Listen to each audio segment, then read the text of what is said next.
Hello, Heavenly Tea. Hello, New Earth Mamas. I'm working on a lot of remote viewing for my speaking house that is the new educational system for New Earth. It is the best of alternative school systems and seeing the child as an entire soul, reenacting, reconnecting their spirit, their soul into their body, into their physical mind through the education process. And that is done by having adults who are emotionally intelligent, expert in their fields, with whom the children apprentice. It's a kind of apprentice system. Resonance learning, experiential learning, and experimental play. These are the tenets in a very richly prepared environment of natural systems, most of which is done outside, and specially prepared environments in which these experts live and work. Now, you can go and see many of my videos on the Heavenly Tea channel on Rumble or my Inspiration channel on YouTube.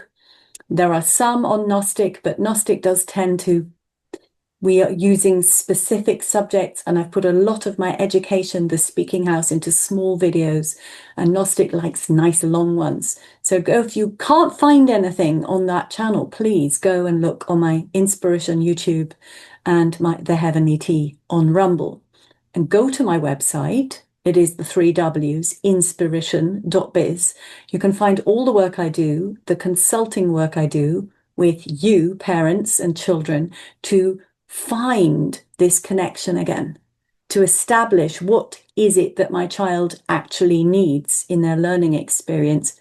Who is my child? How can I get their full creative potential working again? Because usually it's been blocked off by medications, by school systems, hive mind programming, the way they learn with computers, electronic devices, so many ways to tamp down, shut off, and actually harm the child in our system. So I help remove all those layers and bring back the full soul self of the child.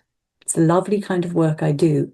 So get hold of me through my website, and you can go and look at all the books that I have written, 15, 16 books now, all of the products I make for you and your child to play with and learn with. I can work with you designing your home to become a fascinating learning laboratory as well as a beautiful place. So many things I do. Right now, I'm doing these remote views of something that does not yet exist. So I just did the main administrative building for the speaking house, and I'm going to go and do some more work. So join me. Here we go to a section of this beautiful school. And I will have my eyes shut for some of it. Some of it I will have it open. Here we go. I am the living spirit within. I call and command my spirit to take the thoughts from my head and put them into my heart so that there is peace in my calibration, clarity in my receptivity, and united with my source, the full soul complex that I am, into the divine, into our divine creator, prime creation. And so this is the state I operate from. And now I'm also going to include my two new friends, because I have two Pleiadian friends who've turned up. Question is always why. So Thorial and Hira, I would like you to be present. If you've shown up, there is a purpose to this. So maybe we can look at some aspects that I would not have ordinarily looked at, or you can amplify some of the things that I might have touched upon. Let us see. So we're outside. Beautiful. This is the area of cultivation. Now, there is a large area at the speaking house where the children can work with plants. Now, there are plants grown for food. Most of the food eaten there, almost all of it, is produced there on site. They can grow and work with plants for medication. That's all the herbal remedies. Different ways, the etheric and essential oils, the different homeopathic doses, the naturopathic tisanes and teas and salves, all of this system of using, yes, the natural plants that we are given by Creator Some of the plants not actually native, some brought in to be used in that particular microclimate. And some also grown in hothouses, Walipini style, which are sunk into the ground because they are able to temper between the very, very cold winters that some states receive and the very hot summers where a lot of plants could just not grow. It burns them up. So the Walipini is set down into the ground, large style greenhouses where there is a much more temperate climate, moderated by the very earth itself. So children can come and grow all of those things. They can also grow things for raw materials for other activities, all the arts and crafts where different plant material is used. A lot of beautiful stuff is collected and gathered and used also for pigmentation. There are so many different kinds of natural pigments that are grown.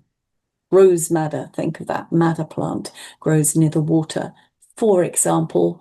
Also the soils, that's another area, but we're talking just about plant growth right now. That seems to be where I've zoomed in. So you have decoration, you have toys and just fun aesthetic experience to play with, dried plants, fresh plants, all sorts of lovely things you can make. Then you can make actual pigmentation for painting with, for coloring things, plant dyes for fabrics. Then you've got the cleaning side of things from plants, household and more. And you have the food and medicine side of things, all kinds of herbs as well as vegetables and fruit. So any child can get involved in that. Let us go into these fields, these areas, and let's look at some children having some experiences there. Okay.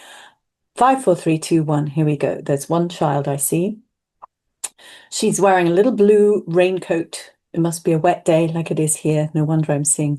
And little gum boots. So she's probably only about 4 or 5, the same age as my granddaughter. Excited to work with things. She has a lovely focused face. She is watering some plants. Now nearby, I can see about 3, 4 other children. And one of them is racing around on some roller skates around the paths where the plants are. Obviously, that's the fun of the day and the sociability that that child is having. And there's one child just coming towards me now with some plants that they are transplanting. So they're learning to divide a plant crop to make more of them. You divide it, you can spade it, you can cut it with a fork and split the roots, and then you can transfer and you have more plants. There are many ways of propagating plants. That is one of them. So he comes there and he's got his little armfuls. He's not really used a trough. There are baskets to be used, but in this case, he's got it in his hands, probably because he's excited. He's going to go and plant them. He's got a bed prepared. He's kneeling down on the ground. He's got a little pad for his knees, and he's putting these plants into the soil. That's his work. Now let's have a look around. Who else do I see? So that little girl is now being led off by an adult.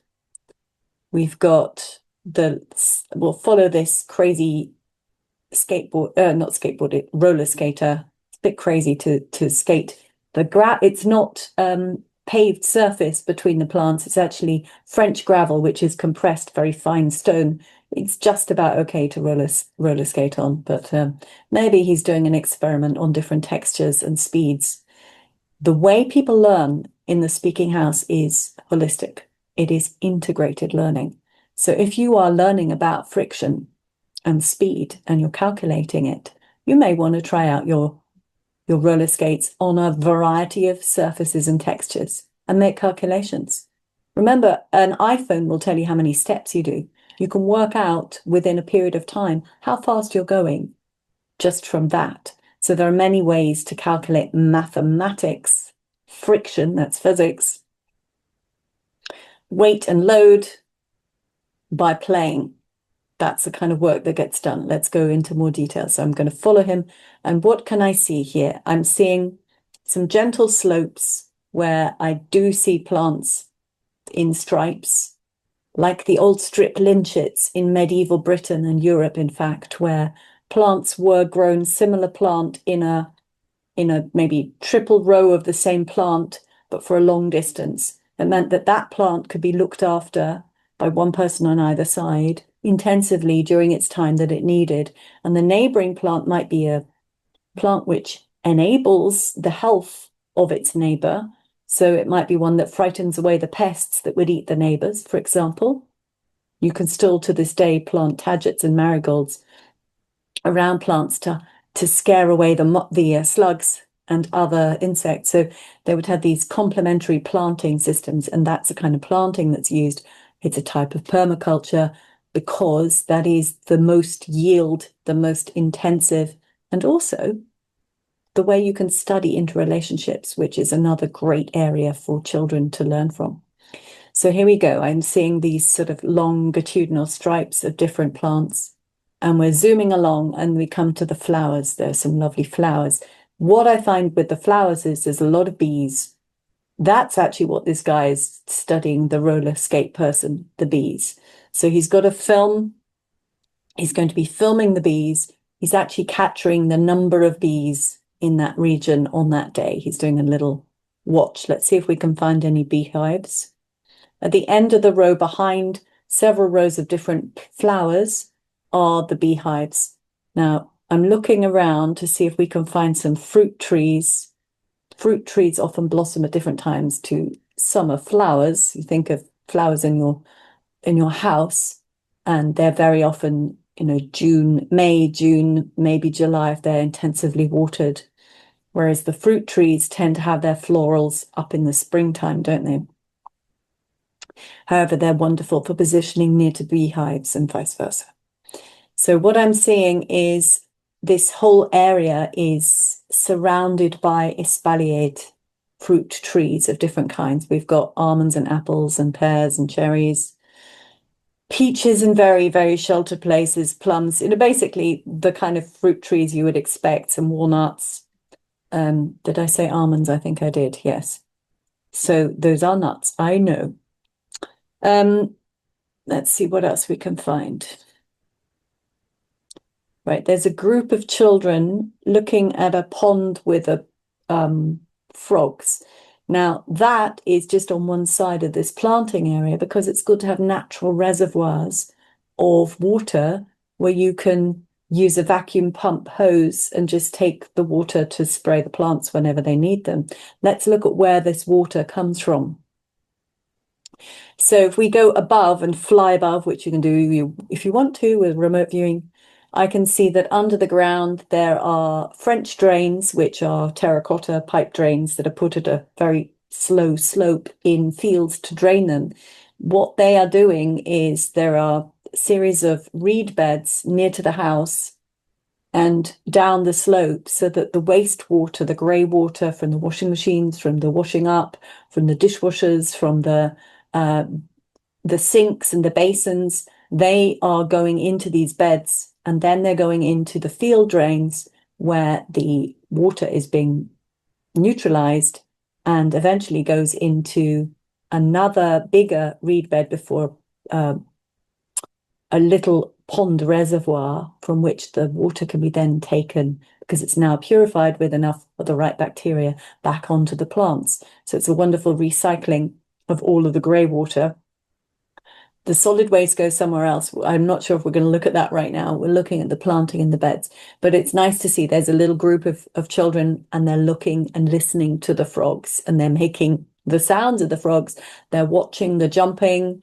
They're looking at the little teeny weeny ones and the big ones. They're examining the frogs. It's very playful. Okay, what do we have now? So if I look up the slope towards the main administrative building, which is in the heart of the entire complex, I actually can't see that yet. But what I can see is some of the processing buildings where the harvest goes. So whether you're making medicines or cleaning products or food, the harvests get put and made and processed. And from there, they get dispersed to all the different places around the speaking house where they need the different raw materials. So the kitchens for feeding everybody, for example, where people are also learning to cook. they are getting the food which is now picked and washed and kept in the right temperatures and then brought to the kitchens. But of course, you need space. And if it's raining or if it's crazy hot, you need shade. So it's either sun or rain, shade. And those are the buildings I can see. And they're up near the top, higher end of the slope. There are some smaller buildings around the bottom too, where certain things are kept and stored and then brought up to these different processing. So let's walk up and see if we can see what's going on in those buildings. So I like this. Okay. Very often we have in the adult world just one table height. Now, if you want to be fit and strong as an adult, you do not want to be sitting like I am. Standing up is much better. Sometimes you want to sit, sometimes you want to stand. So there are actually two levels of work height. It also means that children are accommodated, whether they're standing or sitting. They could stand on a box to reach the higher work surface that an adult would comfortably stand against, or they can sit at their height, or they can stand at their height to work at. So there are two levels of work stations, and they're kind of, well, they're just set out as tables like that, but there is a curve because very often it's a process. You want to be able to talk to lots of different people. There's a sociability about work that is an important part of the experience to feel joy, isn't it? When you learn and when you're experiencing things, is always going to increase the way you remember something. Strong emotions help us remember. That's a very important piece of psychology. Whether it's a horrible, strong emotion or a very beautiful, positive one, of course, you know which one we want to cultivate.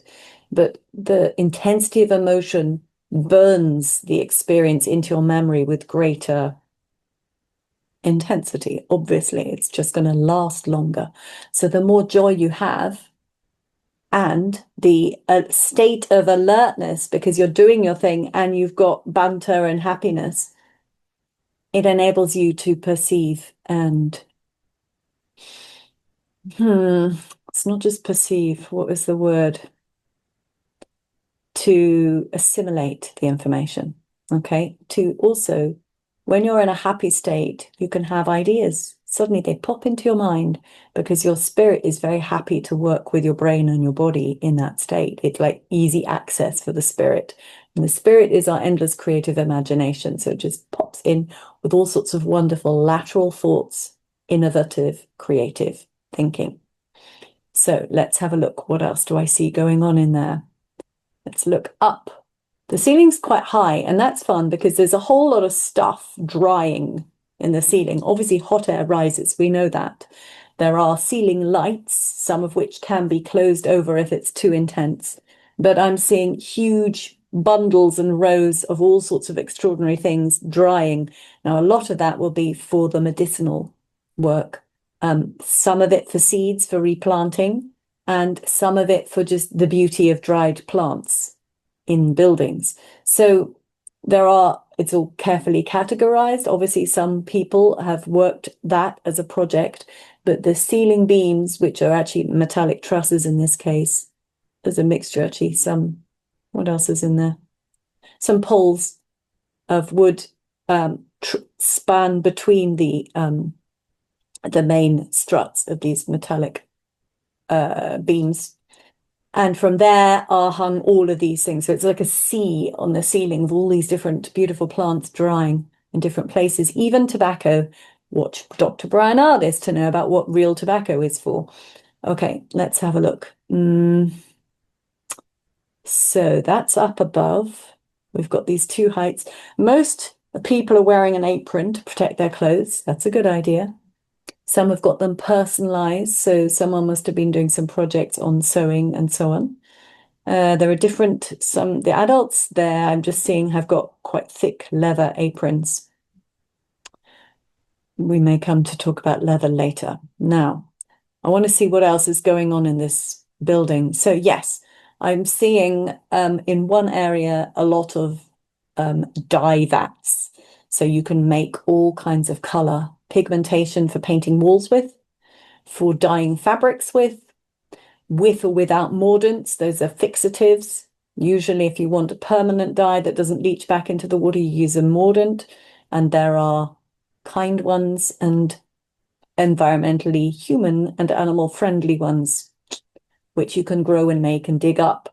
So that's what's going on. Those are dye vats with different stages. Now let's see if I can move in that direction, because this is where we get the thing about the speaking house is so beautiful, because it's a large area and there are all these adults who actually earn their living from it. They're not just teachers. They are also doing their extraordinary work. And because they're doing their extraordinary work, the children come and they make apprenticeship deals, arrangements of working with to learn and understand something. And then from that foundation, they have room and space and time with guidance and support to experiment on it themselves. So we have all these amazing things. So from the plants, we have areas where I already said this stuff, a lot of the food is processed here and then goes up to where the kitchens are. In this case, we've got these vats of color dye. And on the other side of this building that I can just see through are the areas where fabric is being prepared and dyed. Now, if you imagine, let's go for a walk through a little bit through. So we've got these huge vats of different color and they have lids on, but it's very easy to see what's what, colors and so on. There are swatches and labels. Labels really important for all kinds of things. Not just to help people who have difficulty reading, knowing things or learning the language. It's important for order. If you're going to have this kind of incredibly rich creative environment, you do need to have quite a lot of order. Some good Virgoans working on the organization in the adult tribe would be good. And the children, there are some like that who are born that way, loving to organize things. So we walk through and there is, it's quite noisy and yet not. I can hear the sound of looms is what I'm hearing. Very big weaving looms. Now, I don't know if you've ever seen weaving looms in action. If you see wool being made into cloth, big, meters across. So, 20-foot wide, some of these things, really tall, fitting into the high ceilings. And there are automated ones and there are manual ones. In this case, it's a kind of mixture because they're weaving cloth into wool of the sheep that are grazing there. So there are areas that are not just for plants, there are also livestock kept up in another region of this school. And the wool is used. And in this case, it has come through the dyeing process and it is being woven in. Now, there are lots of different fabrics hanging from the rafters in this case, different kinds of fabric. So I've just looked into the piles of wool fiber that are being spun and woven and turned into cloth of different textures. But there are also areas where cotton, you have to have a very different kind of temperature for cotton. You can't grow it in England. It's not hot enough. But United States, in many of the states, you can. Cotton, hemp, pretty easy to grow in moderate and extreme climates for some amazing reason. It's an incredible crop. So there are big piles of all these different, there's even sisal, brilliant for heavy duty rugs and ropes. What else is there? Flax, linen. So all of these different fibers are being prepared. There's even some alpaca as well, prepared in their raw form, carded, washed, combed, spun, woven, knitted, different ways of preparing, dyed. And that's what's going on in this large building. It's quite exciting. Some of these things are on raised heights so that they are incredibly safe for small people. If you're going to have different ages in one space, you have to work out how on earth do I make it safe that even with the very careful guidance and presence of the adults, these children are protected. So the more dangerous machines, potentially dangerous if they are unaccompanied, are higher up and just set back a little bit. And other things are available. So this is how you grade the availability of experience. You're always going to find someone who's super mature, age 6, doing something that a 12-year-old would normally do. That will always happen. We always have those little geniuses in their field. But on the average, you have to make sure that you're catering to stupidity, because that does also happen.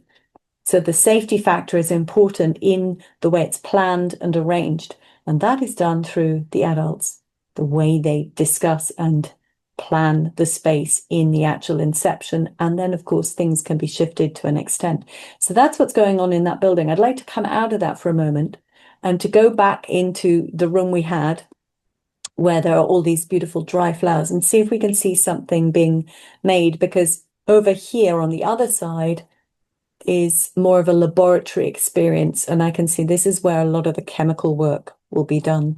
Chemistry, imagine working with natural, real materials.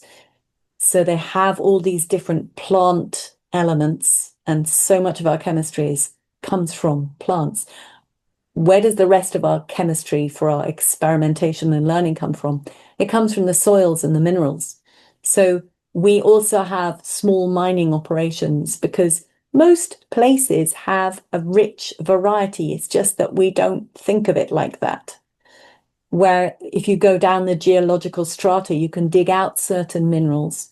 If you are near streams, you can use certain rocks and pebbles and grind those. And there are so many more minerals accessible in almost every geographical location than we normally look. It's just we don't process like that. In our world, we have a massive land mine stripped of everything, and it turns into a strange reservoir afterwards, or occasionally it gets rejuvenated and turned into sort of a hotel complex in a quarry, but we're used to massive scale mining. And because this is a completely different economy of scale, it's not about how many dollars can I get for my ounce of copper? It's about what is this copper going to be used for? The copper is made into specialist things. Yes, yes, yes. But it's also used as a learning material.